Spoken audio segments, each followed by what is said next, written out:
vaginal posterior. A todo esto le llamamos perineum. Bien, una vez que ya estamos ubicados, vamos a mirar de qué se trata el estuche rectal, la celda rectal, cómo está limitada. El recto por detrás va a tener al sacro, va a estar pegado al sacro, va a seguir la curvatura del sacro. Luego, el recto a partir de S3 hasta el ano, como vamos a ver en la figura siguiente, va a dividirse en tres tercios. El tercio superior está cubierto por peritoneo adelante y a los costados. El tercio medio es recto peritoneal, solo tiene el peritoneo por delante. Y el tercio inferior desaparece, está dentro del espacio pelvis-subperitoneal, está rodeado por las fosas isquiorectales. Vamos a ver en el siguiente, en la figura de las relaciones del recto. Esta diapositiva es para hacer hincapié en lo siguiente.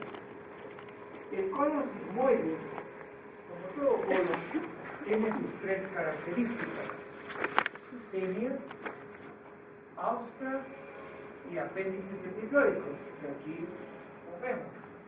Bien, el recto no tiene esas características.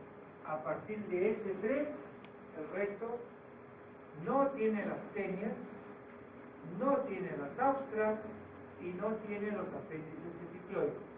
Esa es la gran diferencia entre el recto y el colon. De tal manera que las tenias se convierten en una capa longitudinal externa. Los apéndices epiclóicos ya no están y las sobrenaduras ya no tienen razón de ser.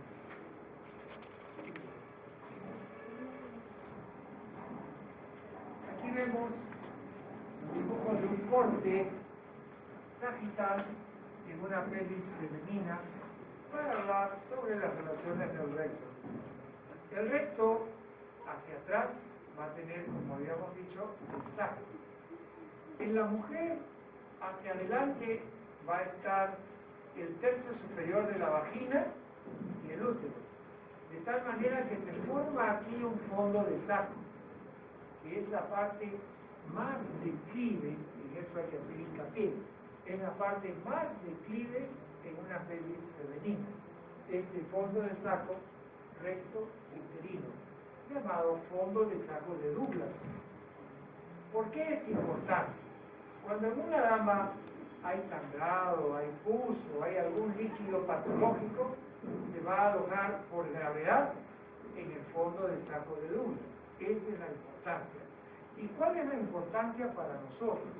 Si vamos a poder hacer el diagnóstico, miren ustedes, entrando por vía vaginal, se abre con un espéculo y miren ustedes, el fondo de la vagina está limitando con el fondo de sacro de Douglas.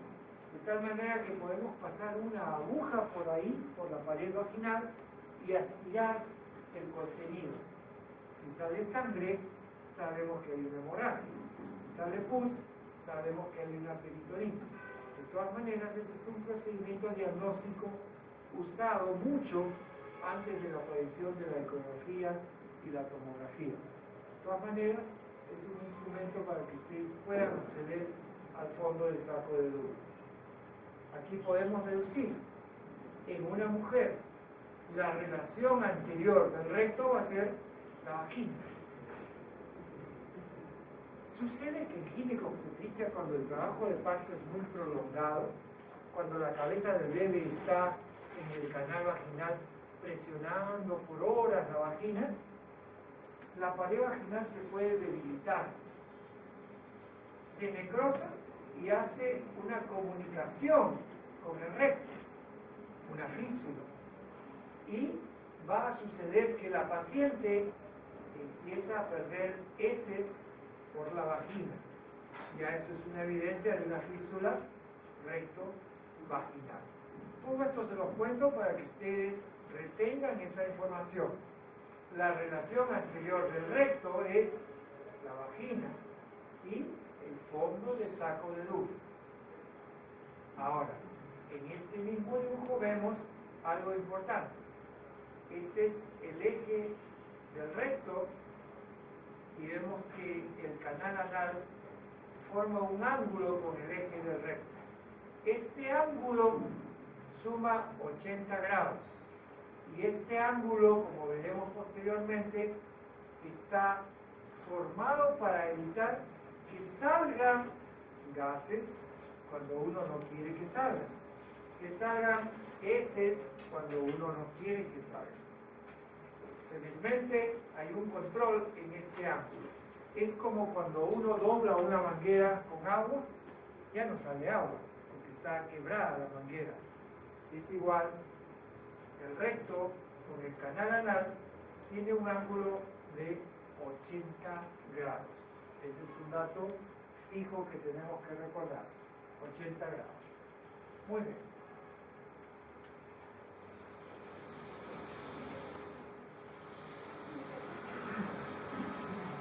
Dijimos que el recto nacía desde S3 y tenía un recorrido intrapelviano.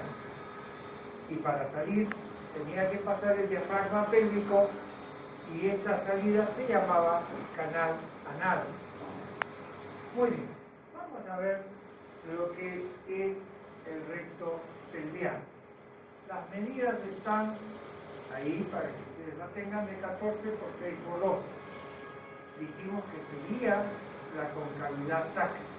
Entonces el recto realmente no es recto, es curvo. Y va a tener curvas en sentido antero-posterior y en sentido lateral. De tal manera que el recto, en conclusión, no es recto. Y aquí está la información que le habíamos dado, que ya no hay cintillas musculares ni apéndices cicloides. Luego, la musculatura rectal es la misma que la que hay a todo lo largo del tubo digestivo, longitudinal externa y circular interna. Cuando en alguna porción se necesita un esfínter, se echa mano de la circular interna y se engrosa sus fibras, de tal manera que la circular interna engrosada